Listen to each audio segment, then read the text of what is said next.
Vamos conversar hoje nosso perfil literário com o escritor Gilberto Abrão, diretamente de Novo Hamburgo, no Rio Grande do Sul. Gilberto, geralmente nós começamos a entrevista perguntando como foi o contato do entrevistado com o objeto livro. No teu caso, como isso ocorreu?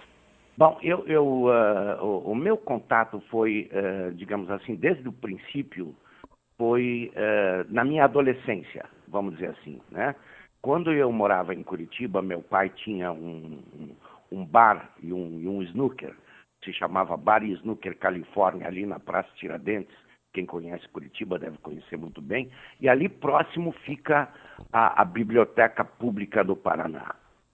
E lá eu passava as minhas tardes, ou seja, na Biblioteca Pública, lendo livros, o que me caía na mão, né? Tudo, desde clássicos, desde como Leon Tolstói ou Thomas Mann, etc., até revistas antigas, né? Foi aí que eu comecei a pegar gosto pela leitura e também a apreciar a literatura. Meu primeiro grande ícone, o meu primeiro grande herói da literatura foi o Karl May, que pouca gente conhece, especialmente da geração nova, que era um grande contador de histórias.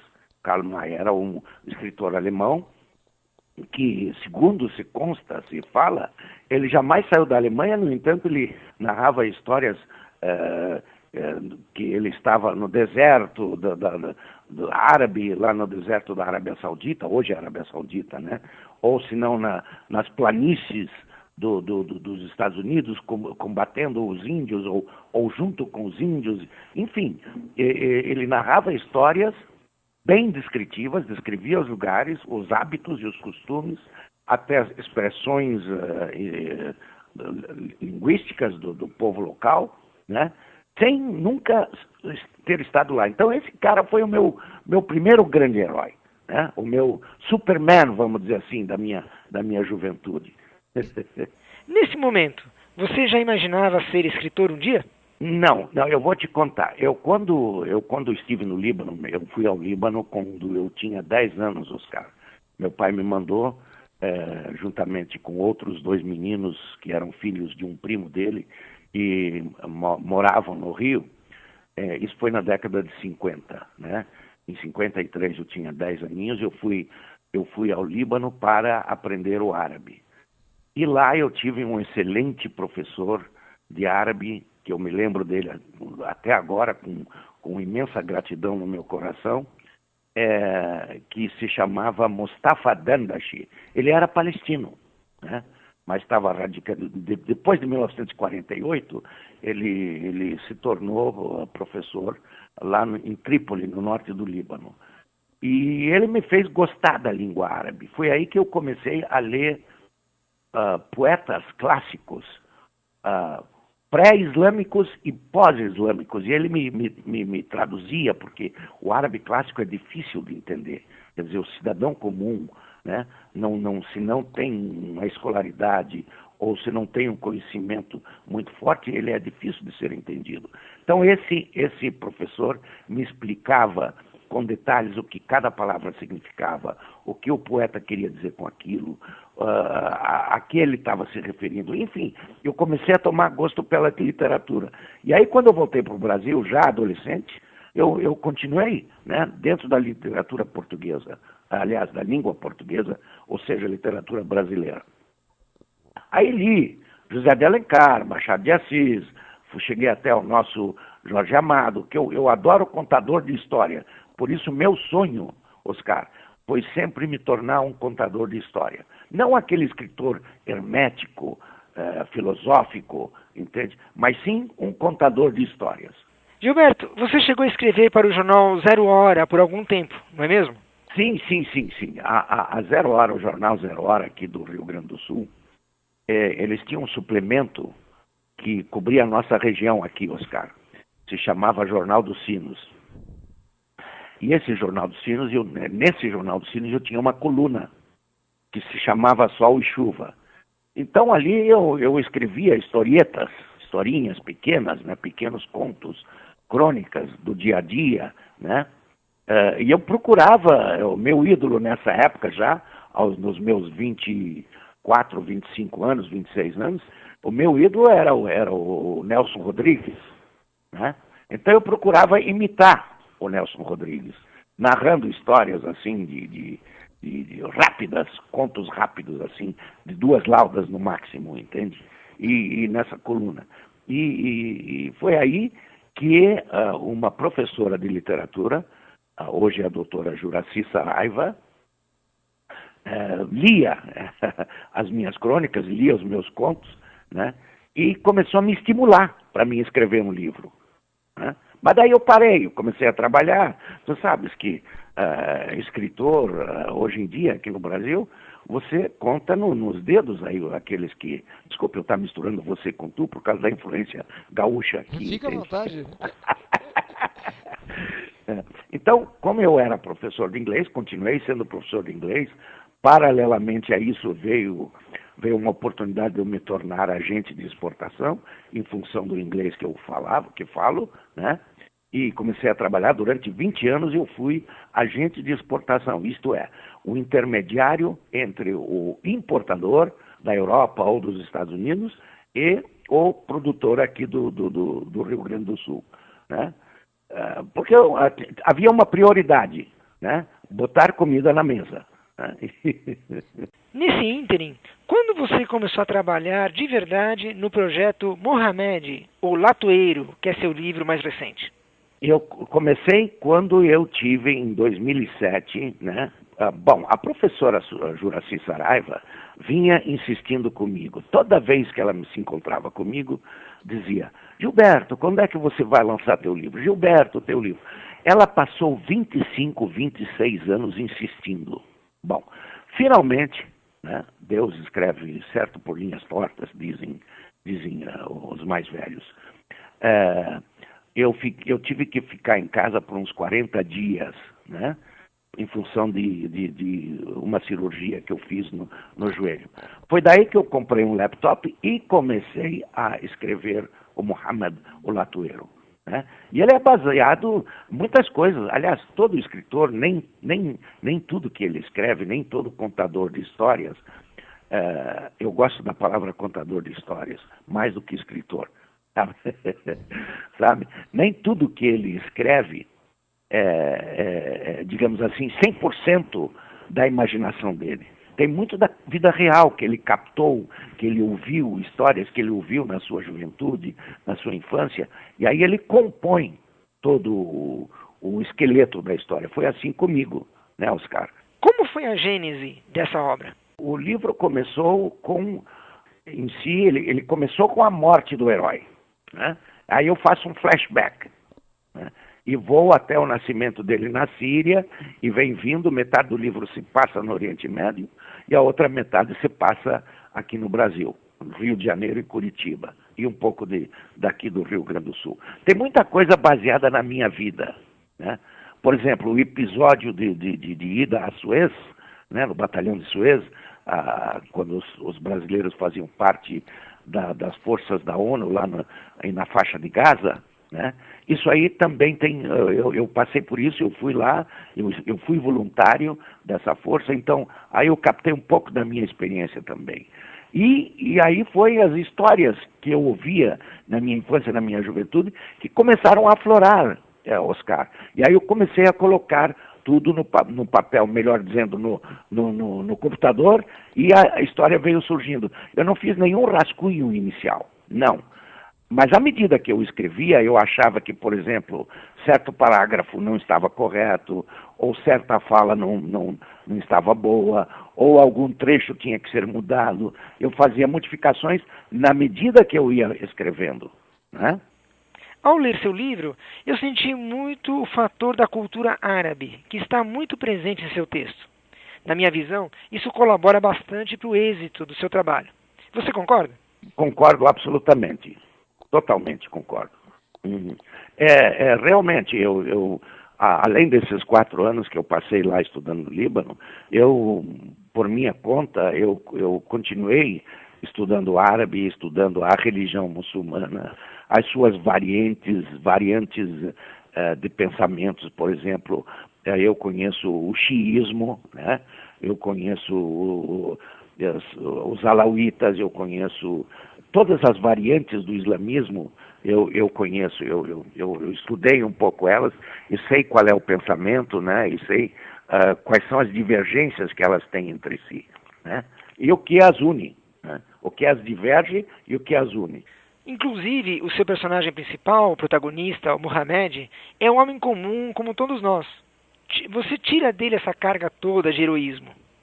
Exatamente, porque ele não fez nenhum feito heróico, né? Digamos, a gente chama de herói porque ele é o personagem principal do livro, não é, Oscar? Mas ele é um homem comum, um imigrante comum, semi-alfabetizado. Ele foi alfabetizado lendo o Alcorão. Ele não entrou numa escola normal, numa escola convencional, né?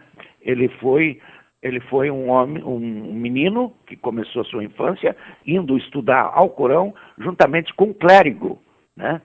E aprendeu a ler e a escrever pelo Alcorão. E migrou para o Brasil, como milhares de outros sírios libaneses imigraram à época dele, né? Na década de 20, na década de 30 e assim por diante, onde foi o grosso da imigração, né?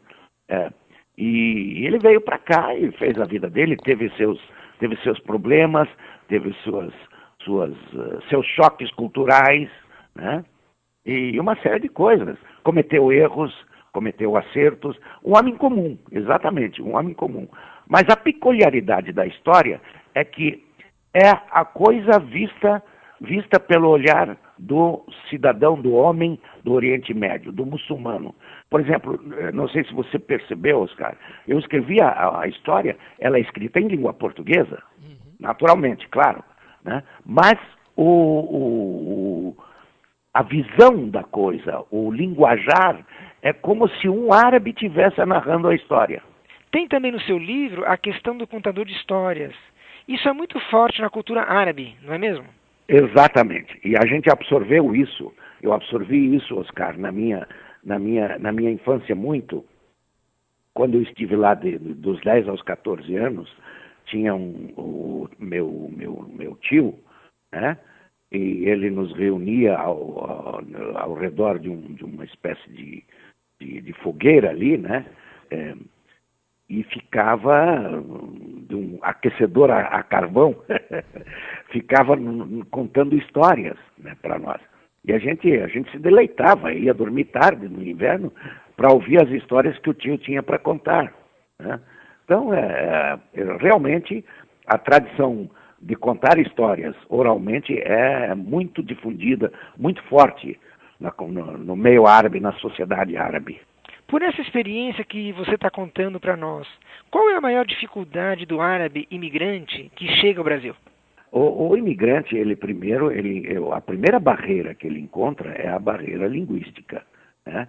Ele começa a aprender as palavrinhas essenciais para a execução do trabalho dele. A maioria deles entra no comércio, a maioria deles foi mascate, né? Então eles tinham que aprender, em primeiro lugar, como negociar com a freguesa, com a cliente deles.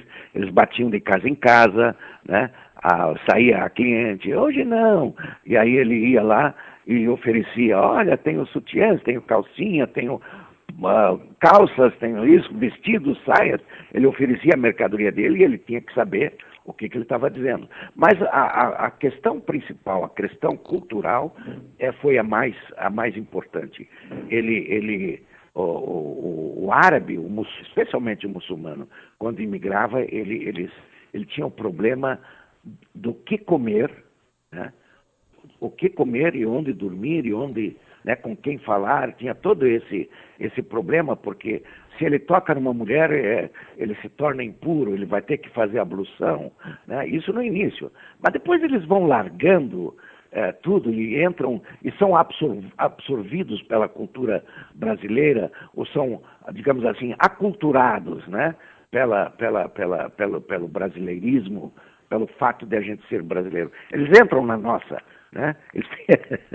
Eles se tornam brasileiros. Mas no início é difícil, em função da língua, em função dos hábitos e costumes. Eles têm problemas de adaptação inicialmente nos primeiros 2, 3, 4 anos. Mas à medida que eles vão aprendendo a língua e vão se comunicando, eles começam a absorver. Após o Mohamed e o Latueiro, você já está trabalhando em algum novo projeto? Eu já tenho um segundo livro, Oscar, que está nas mãos da editora, né? A editora é que vai analisar, a editora Primavera Editorial. Né? O que você pode adiantar para a gente? Sim, um pouquinho. Bom, dessa vez é uma história de amor. Tá? Dessa vez é uma história de amor, mas que começa com 3 famílias, vamos dizer assim. Uma família judia austríaca, que vem ao Brasil, uma família judia que sai do Egito, na época da Revolução de Gamal Abdel Nasser, né? E um imigrante palestino que sai depois da fundação do Estado de Israel, em 1948, e vem tudo para o Brasil. Aqui, as 2 famílias judias casam seus filhos, o imigrante palestino casa com uma descendente de alemães, aqui da região do Vale dos Sinos, e geram filhos. Lá pelas tantas, a neta dos imigrantes judeus vai para o Estado de Israel ser soldado. Ela é brasileira. Aí vai para o Estado de Israel ser soldado. Né? E o filho, o mais jovem do palestino, vai para a Palestina ocupada, né, para aprender o árabe e a religião muçulmana. E lá os 2 se conhecem. Né? O palestino, o brasileiro palestino e a brasileira judia. E se apaixonam. Com todas as diferenças culturais que os 2 carregam, né? Todos culturais e são inimigos e tudo isso. É um complô, um plot, né? Muito que eu procurei explorar, né? E mais ou menos isso aí, assim, da história. Claro que eu não vou te contar o finzinho da história. Qual o título que você deu para esse romance? Nós estamos... no início eu tinha dado um título, mas ficava muito óbvio. Agora eu mudei. Eu botei Fauzi e Rebeca. Só o nome dos 2. Digamos, seria um Romeu e Julieta contextualizado, né? Dentro do contexto do Oriente Médio. Gilberto, tem muita gente jovem que ouve o nosso programa. Queria saber um pouquinho como que essas pessoas podem se inserir no atual mercado literário. Eu acho que, inicialmente... Bom, todos os meios são válidos, né, Oscar? Todos os meios são válidos, né? Por exemplo, mas eu acho que o primeiro início, se a pessoa acha que ela tem tendência para coisa, que ela gosta daquilo, então ela tem que entrar numa oficina para aprender, para pegar estilos, para determinar o seu próprio estilo, né? Enfim, pegar o mecanismo do ofício, né? Como fazer isso? De que jeito fazer? Eu vi crítica de uma pessoa já experiente, né? Que isso faz muito bem, né? A gente aperfeiçoa. E depois, em seguida, participar de um blog com com contos, né? Com pequenas histórias, por que não? Né? Ouvir as críticas. Enfim, entrar. Isso aí, qualquer meio é muito importante, eu acho. E eu vejo a literatura brasileira, hoje, atualmente, muito rica, né? Claro que a gente perdeu alguns dos ícones da nossa literatura nos últimos anos, mas você tem aí, por exemplo, um João Ubaldo, né? Tu tem aí o Carpinejar, né? Que é um bom narrador de história, um bom poeta também, né? Tu tem, enfim, tem ali muita, eu não quero fazer injustiça, né? Mas tem muita gente boa aí. Tem até alguns que não são muito conhecidos. Gilberto, quem quiser continuar essa conversa tão agradável com você, é possível você deixar algum contato para os nossos ouvintes? Com muito prazer, por que não? Por que não? O e-mail, então, né? Okay. G de Gilberto, é bom não esquecer o ponto. G.abrão, A-B-R-A-O, @terra.com.br. Fácil. Vou te pedir para repetir, então. Repete, por favor. G.abrão, sem o tio, né? A-B-R-A-O, né? Cuidado para não botar Abraão, né? É Abrão, A-B-R-A-O, @terra.com.br. G.abrão, @terra.com.br. Gilberto, obrigado pela entrevista. Conversamos hoje no nosso perfil literário, diretamente de Novo Hamburgo, Rio Grande do Sul, com o escritor Gilberto Abrão, autor do livro Mohamed, o Latoeiro. Obrigado, Gilberto, e até a próxima. Com muito prazer, Oscar. Eu agradeço a oportunidade. Um abraço. Tchau, tchau.